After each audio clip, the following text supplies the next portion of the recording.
Current AE అయిన AE సార్కి నేను చేసే సవినయ విజ్ఞప్తి ఏమంటే బలపాలపల్లె రోడ్డులో ఉన్న ట్రాన్స్ఫారం దగ్గర ఫీజులు మాటిమాటికి పోవడం మూలాన ఈ ప్రాంతంలోని రైతు సోదరులు తమ పొలాలకు నీళ్లు కట్టుకోవాలంటేనే ఈ సమస్య వారికి తెగ ఇబ్బందిగా పరిగణించింది. అలాగే వర్షాలు లేక రైతులు సోదరులు తీవ్ర ఆందోళన పడుతున్న నేపథ్యంలో అగ్గికి వాయువు తోడినట్లు మాటిమాటికి ఈ ఫీజులు పోయే సమస్య ఉగ్ర రూపం దాల్చి రైతుల నీళ్లు సౌకర్యం కూడా లేకుండా అన్నీ ఉండి అల్లుడి నోట్లో శనిలాగా పరిస్థితి పరిమణించింది అనే మాట అక్షర సత్యం. కాబట్టి ఇప్పటికైనా మీరు తక్షణమే స్పందించి మీ కరెంటు డిపార్ట్మెంట్ సిబ్బందిని ఇక్కడికి పంపించి ఈ ఫీజులు పోయే సమస్యలకు ఓ పరిష్కారం చూపగలిగితే బోరు సౌకర్యం ఉన్న రైతులకు ఎంతో మేలు చేకూర్చిన వారు అవుతారు. అంతేకాదు ఎప్పుడో ఇక్కడ ఫీజు పోయినా మీ స్టాఫ్ వారు ఆయారాం గయారాం లాగా ఇక్కడికి వచ్చి ఏదో తూచాగా ఫీజు వేసిపోతున్నారు తప్ప మళ్ళీ ఫీజు పోకుండా ఓ స్టాండర్డ్ వర్క్ చేయలేకపోతున్నారు. యుద్ధ ప్రాతిపదికన చర్యలు తీసుకోవాలని ఓ గురుతర బాధ్యత మెండుగా ఉన్న రైతు సోదరుడిగా నేను మీకు హృదయపూర్వకంగా మనస్ఫూర్తిగా మనవి చేసుకుంటున్నాను.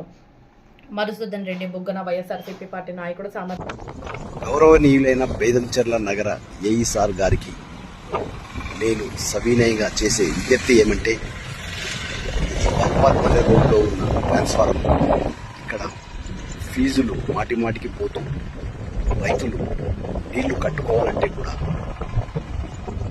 తీవ్ర ఇబ్బందులకు గురి చేస్తున్నది. ఎన్నోసార్లు మీ స్టాఫ్ వారికి విన్నవించినప్పటికీ ఏదో తూచాగా చేసిపోతున్నారు తప్ప స్టాండర్డ్ వర్క్ ఇక్కడ చేయట్లేదు. అందుకని ఇలా డే బై డే పోవడం అనేది పరిపాటి వ్యవహారంగా మారింది. అసలే వర్షాలు లేక రైతులు తెగ ఇబ్బంది పడిపోతున్నారు. ఈ సంక్లిష్ట పరిస్థితుల్లో ఇలా ఫీజులు పోతే మోటార్లు ఆడడం అనేది గగన కుసుమం. కాబట్టి మీరు ఎలాంటి పరిస్థితుల్లో ఇక్కడ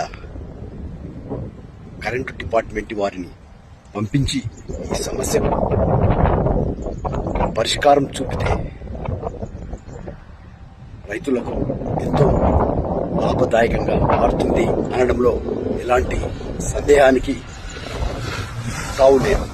మధుసూదన్ రెడ్డి బుగ్గన వైఎస్ఆర్సీపీ నాయకుడు, సామాజిక విశ్లేషకుడు, బేదంచెర్ల.